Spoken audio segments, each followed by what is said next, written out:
Good morning and welcome back to my new vlog.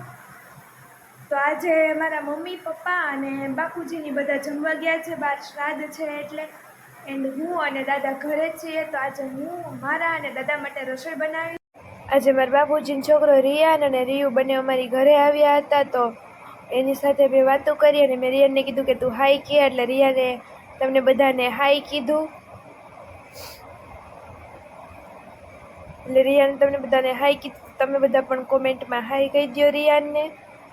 અને અમે એની સાથે પછી થોડી વાર વાતો કરી અને પછી હું અને રિયાન બે ફોનમાં રમવા માંડ્યા. એટલે રિયુ પછી ક્લિપ લેવા માંડી એન્ડ હું અને રિયાન અહીંયા ફોનમાં મતતા હતા અને રિયુએ લઈ લીધી અમારો વિડીયો. અને રિયાન તો ફટાફટ નીચે ઉતરીને વયો ગયો ઓસરીમાં. તો અહીંયા ઓસરીમાં વળી પગથિયાત પડી જાય તો એટલે હું રિયા બે પાછળ આવ્યા અને અહીંથી રિયાને તેડી લીધો અને એને ઊંચો તેડીને તો ભગવાનને દર્શન કરાવવા માંડી. અને પછી નો મહિનો તેને ચકેડી ફેરવવા માંડી. તો અને પછી રિયાનો વજન પાછો જાજો રહ્યો તો એ થાકી ગઈ એટલે રિયુએ નીચે મૂકી ઊભો રાખી દીધો અને એની થોડીક વાર વાતો કરી.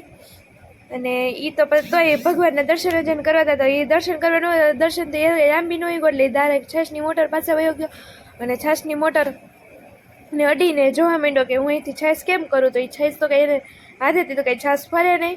એટલે પછી એમ કહી એને એવું વિચાર્યું છે કે મારું કંઈ કામ છે નહીં એટલે હું અહીંથી વયો જાઉં. એટલે એમ કરીને ગાંડા કાઢતો એ તો વયો ગયો. અને અમે તો એને કહેતા હતા કે દાદા પાસે દાદાને જય શ્રી કૃષ્ણ કરીએ, દાદાને જય શ્રી કૃષ્ણ કરીએ, પણ એ તો કંઈ દાદા પાસે ગયો નહીં. એટલે એ પૂછે હું ક્યાં જાઉં, હું કામ જાઉં, પૂછતો હોય છે ખબર નહીં. અને એ તો અહીંયા રોસરીમાં રમવા માંડ્યો. અમે એને એમ કહી છે કે તું દાદાને જય શ્રી કૃષ્ણ કરીએ, પણ દાદા પાસે કંઈ જાય નહીં. એન્ડ પછી તો ઊંચું જોઈને પાછા દર્શન કરવા માંડ્યો. અને પછી તો માંડ દાદા પાસે આગળ વધતો હતો પણ ખબર નહીં એને મનમાં શું આવ્યું ને એ ખાટલા સાથે રમવા માંડ્યો. પછી મેં કીધું લઈ દાદાને જમવા દઈ દો. તો દાદા તો સૂતા હતા એટલે પછી દાદાને કીધું સુવા દઉં અને હું પછી મારું કામ કરવા વહી જાઉં. પણ દાદા તો પછી એવું વિચાર્યું કે દાદાને જમવા દીધો પણ કંઈ એને ઉઠાડવાનું મને બહુ મન થયું નહીં. એટલે મેં કંઈ પણ દાદાને ઉઠાડ્યા નહીં. ત્યાં તો રિયાન લાકડી લઈને આવ્યો કે એમ કહેતો તો દાદાને ઉઠાડીને જમવા દે, પણ દાદા સૂતા હતા ન ઉઠાડ્યા ને એટલે રિયાને એવો લાકડી લઈને કે તું દાદાને જમવા દે. એટલે અહીંયા કે છે એમ રહ્યું.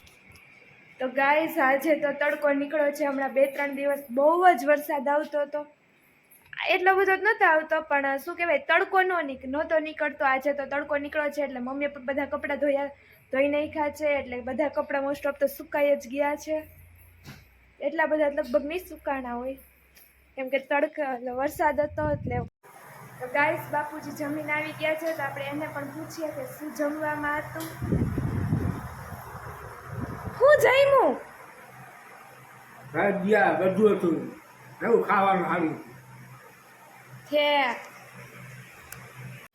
તો ગાઈસ રિયુ એન્ડ રિયાન બને ઘરે જાય છે.